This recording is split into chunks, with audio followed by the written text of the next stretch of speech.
August 28, 1963, Lincoln Memorial. 250,000 people waiting, and one 34-year-old Baptist minister about to speak words that will echo through centuries. But here's what nobody tells you. That I have a dream section? Completely improvised. Wasn't in the speech. Gospel singer Mahalia Jackson called out from behind him, "Tell them about the dream, Martin," and he just abandoned his script and let it flow. Pure Pisces Moon, channeling vision. But wait till you see how his Capricorn Sun in the 9th house predicted he'd build a movement so organized, so strategic, it would permanently transform American law. The Mars retrograde? That explains the internal war with anger that almost consumed him. That Venus in Pisces? That's why he forgave the woman who stabbed him within inches of his heart while he lay bleeding in Harlem. And there's one Saturn aspect that predicted he'd carry the crushing weight of every person suffering until it nearly broke him. Keep that in mind, because by the end you'll see exactly how that burden became unbearable. Before we get into this chart, because it's unhinged, hit subscribe if you're obsessed with understanding historical figures through astrology. Capricorn ambition that transforms entire systems but comes with crushing responsibility that never stops? Or would carrying every person's pain be too much? Comment below because I genuinely need to know where you stand on that. Okay, Martin Luther King Jr., born January 15, 1929 at noon in Atlanta, Georgia. But here's something that'll blow your mind. His birth certificate said Michael King Jr. That's right, Michael. His father changed both their names after a trip to Germany where he was inspired by Martin Luther, the Protestant reformer who challenged the entire Catholic Church in one very Capricorn energy. Naming yourself after someone who permanently altered institutional religious power, like his father coded him from birth to dismantle systems. His chart, though, Capricorn Sun in the 9th house, Pisces Moon in the 11th house. And listen, if you were designing a chart for someone who needed to lead a revolution without becoming a tyrant, this is what you'd create. That Capricorn Sun in the 9th house isn't just ambition, it's higher calling, moral authority, the ability to speak and people feel like they're hearing prophecy. The 9th house rules philosophy, higher education, long-distance influence. And Capricorn knows you can't just have passion, you need institutions, strategy, a plan that actually works when the cameras stop rolling. But that Pisces Moon in the 11th house, this is everything. The 11th house is humanitarian causes, fighting for the collective. And Pisces doesn't just sympathize with suffering, Pisces absorbs it, becomes it, feels it in their bones. So this man wasn't fighting for black liberation as a separate goal. His chart literally shows universal human dignity. Every person crushed by oppression, that's why white clergy joined him, why people of every background felt like this was their fight too. That Pisces compassion in the humanitarian 11th house made the movement boundless. Mars in Gemini retrograde is critical here. Mars is anger, drive, action. Gemini is communication. Retrograde means all that energy turns inward, so outwardly. Brilliant speaker, amazing communicator, but internally, constant battle with rage. He had to fight himself every single day about how to express fury without destroying what he was building. And this is how we get nonviolent resistance as both strategy and necessity. Not because he was naturally peaceful. That Mars retrograde shows he was angry. But he found a way to make that anger work for justice instead of giving them an excuse to eliminate the movement. Mercury in Aquarius made him a revolutionary thinker, able to imagine possibilities nobody else could see. And Venus in Pisces gave him this radical belief that love, actual transformative love, most revolutionaries thought he was naive, but his chart said love isn't weakness. It's the most powerful weapon we have. Born January 15, 1929, into a middle-class black family in Atlanta. His father, Martin Luther King Sr., Daddy King they called him, pastored Ebenezer Baptist Church, powerful man. Fearless, 220 pounds of presence, used to preach from the pulpit that he would never accept segregation. Period. Capricorn role model, showing young Martin that you build power through institutions, not just protests. And Martin was exceptional immediately. Skipped 2 grades, entered Morehouse College at 15 years old. 15. That's Capricorn ambition meeting intellectual brilliance. He understood early that Capricorns value credentials because credentials give you power to change things, so he went all the way. Got his doctorate from Boston University. Became Dr. King. That title mattered strategically because people listen differently when you have institutional backing. Boston is where everything shifted. January 1952. He's working on his PhD and a friend gives him a phone number, Coretta Scott. She's studying voice at the New England Conservatory, scholarship student. Came to Boston with $15, working multiple jobs, scrubbing floors while he's pledging fraternity. And on their first phone call, he tells her she has all the qualities he's looking for in a wife. First call, she's like, "We just met?" But 2 weeks after meeting her, he wrote to his mother, "I've met my wife." Here's what's fascinating, though. Coretta didn't want to marry a minister. She wanted to be a concert singer, had the talent, had the training, but she could feel this pull. Told her sister, "I'm becoming more involved with every passing moment." They got married June 18th, 1953. His father performed the ceremony at her family's home in Marion, Alabama. And Coretta gave up her music career because she knew, you can't be a concert singer and the wife of a Baptist minister building a movement. That's a Pisces Moon sacrifice right there. Giving up your dream for someone else's calling. Montgomery, Alabama, December 1955. He's been there 1 year as pastor of Dexter Avenue Baptist Church. 26 years old. Rosa Parks gets arrested for refusing to give up her bus seat. The black community organizes a one-day boycott. They need someone to lead it, and here's why they chose him. He was new, hadn't made enemies, educated enough for credibility, young enough for energy, but mature enough for pressure. Classic Capricorn presence, that grounded, reliable energy that makes people immediately trust you with responsibility. That one-day boycott. 90% of Black Montgomery stayed off the buses, and King's Capricorn Sun immediately calculated, we can sustain this. We can win if we're patient. So they formed the Montgomery Improvement Association, elected him president, and continued the boycott for 381 days, over a year. And Capricorn patience is genuinely superhuman. They understand that real change isn't dramatic moments. It's showing up every single day when it's boring, when it's hard, when everyone wants to quit. But the cost? January 30th, 1956, he's at a meeting. His house gets bombed. Coretta and their 10-week-old baby daughter Yolanda are inside. They survive, but imagine receiving that phone call. Pisces Moon absorbing the terror while Capricorn Sun has to go calm the crowd that's gathering with weapons ready for revenge. He had to talk them down. Had to remind everyone, we don't win through violence, we win through discipline. And he got arrested, not once, 29 times throughout his career, 29. Death threats constantly, FBI following him everywhere. But December 21st, 1956, Supreme Court ruled bus segregation unconstitutional. They won. And this teaches you everything about Capricorn. They will work longer than you, sacrifice more than you, organize better than you, and they will win because they refuse to stop. 1957, he founded the Southern Christian Leadership Conference, the SCLC, an institution built to last beyond any single person. Because Capricorns think in decades. They create structures that keep winning battles 50 years after they're gone. The SCLC gave the movement organizational power, strategy, funding, legitimacy, all the things passion alone can't provide. But then, September 20th, 1958, Harlem. He's doing a book signing for Stride Toward Freedom, his first book, 29 years old, Rising Star, A Woman Walks Up. Isola Curry. Are you Martin Luther King? He says yes. She drives a 7-inch letter opener straight into his chest, just stabs him. And the blade landed so close to his aorta that doctors said if he'd sneezed he'd have died instantly. One sneeze. That's how close we came to losing him 10 years before Memphis. Isola Curry was paranoid schizophrenic, believed the NAACP was communist, that King was persecuting her. She'd been carrying a loaded gun in her bra too. 2 weapons, full intention. And here's that Venus and Pisces showing up. While he's recovering in Harlem Hospital, he issues a statement. I feel no ill will toward Mrs. Curry. I hope she gets the help she needs. Forgave her immediately.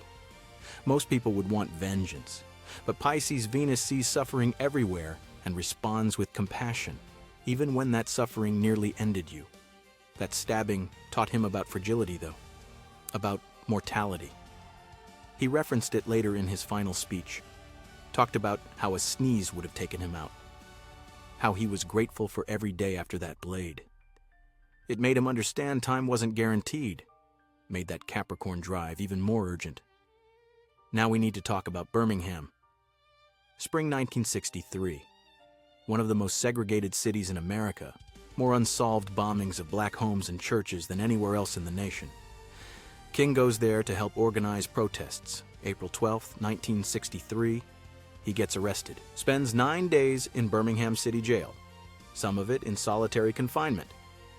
And here's where Capricorn strategy meets Pisces heart.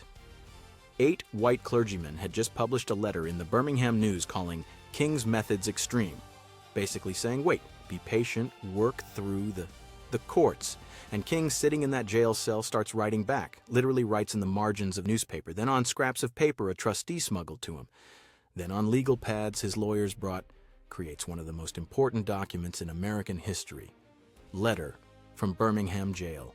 And this letter, it's pure Capricorn meeting Pisces. He systematically dismantles every argument against direct action, explains with philosophical precision why waiting means never, why an unjust law is no law at all.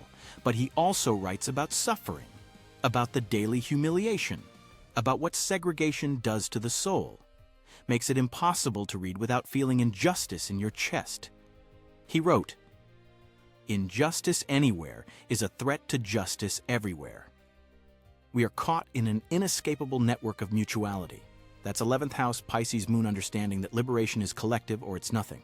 The letter spread everywhere, published in magazines, read into congressional record, became essential reading because it was intellectually unassailable and emotionally devastating at the same time. Nobody could argue with the logic and nobody could ignore the humanity. Then, August 28, 1963, the March on Washington. Over 250,000 people at the Lincoln Memorial. The crowd is massive, the energy is electric, television cameras everywhere, and King is the final speaker. Originally scheduled for 4 minutes, he starts reading his prepared speech, solid speech, strong points about the Constitution, about checks that America hasn't cashed for its black citizens, Capricorn being practical about justice as a transaction. But then, Mahalia Jackson, the gospel singer sitting behind him, shouts, "Tell them about the dream, Martin." And something shifts. He looks up from his notes and just lets it flow. Abandons the script, starts speaking from that Pisces Moon place where vision lives. "I have a dream that one day this nation will rise up, that my 4 little children will be judged by content of character, that sons of former slaves and sons of former slave owners will sit together at the table of brotherhood." This wasn't strategy in that moment. This was pure channeling, making 250,000 people see freedom before it existed, feel it so intensely they couldn't forget it. And that improvised section? That's what everyone remembers, because Capricorn can build the framework, but sometimes you need Pisces to deliver the magic that makes people believe transformation is possible. And it worked. Civil Rights Act of 1964, Voting Rights Act of 1965, tangible policy changes. Capricorn delivered actual results that transformed American law. But the Voting Rights Act came with a cost. Let me tell you about Selma. Early 1965, Selma, Alabama. Black citizens made up more than half the population, but only 2% of registered voters. The system was designed to keep them from voting, so King and the SCLC went there to organize. January through February, massive demonstrations, thousands arrested, and then February 18th, a young man named Jimmy Lee Jackson got shot by state troopers during a peaceful march in nearby Marion, died 8 days later, 26 years old, trying to protect his mother. In response, they planned a march, Selma to the state capital Montgomery, 54 miles, March 7, 1965. King wasn't there for the first attempt. He was back in Atlanta. But John Lewis and Hosea Williams led 600 people out of Selma. They got to the Edmund Pettus Bridge, and waiting on the other side, state troopers, sheriff's deputies, armed and ready. The marchers were told to disperse. They didn't, and what happened next? They got 1 minute of their 2-minute warning before troopers attacked. Billy clubs, bullwhips, tear gas. John Lewis got his skull fractured.